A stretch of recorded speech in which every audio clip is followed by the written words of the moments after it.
من واحد الناحيه من طبيعه الحال النتيجه واخا قليله حنا غنفرحوا بها، لان ملي كتقج كتقول يعني احلاهما مره اللهم هكاك ولا بلاش ولا ما كاينش يعني كوميم يعني شي فرح شي. ولكن اللي شويه يعني عارف في الميدان الكروي ماشي انا احسن من شي ناس، ولكن ما بقاش دابا الراجل والمراه ولا تقريبا بحال الحمد لله الشعب، غير داك خوفنا من القادم.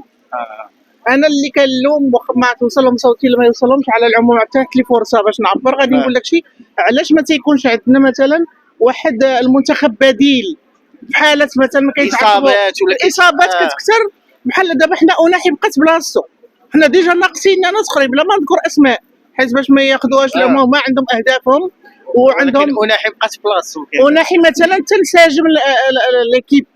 كاين علاش مثلا شوف الفرق المنتخبات اللي كتلعب مع نظيرتها الافريقيه راه ما خصهاش دوك المنتخب اللي كيلعب في اوروبا ومع العرب، لا هذاك تيلعب تقني وبزاف يعني كاين واحد الاختلاف.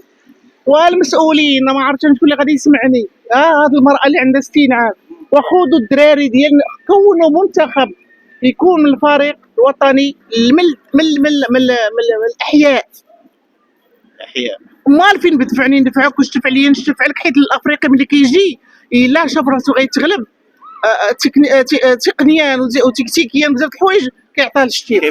هو عطب لك الدراري عارفين مثلا ان حكيمه معطوب مضروب في واحد الهضره باغي ما رجعش المقومات ديالو كلها، غيقنيو عليه باش يزيدوا يعطبوه ماشي شغلهم. وحنا باقي قدامنا مقابلات اخرين ومازال قدامنا كاس العالم. انا ما فهمتش علاش واش ما كاينش هذوك لي غومبلاسون، حيت كنبقاو معولين على واحد النوع واحد الاعضاء من الدراري اللي غيدخلوا يلعبوا، وفي التالي شنو كيطرا ملي كيتعطب شي واحد كيبان الفراغ ما كنلقاوش.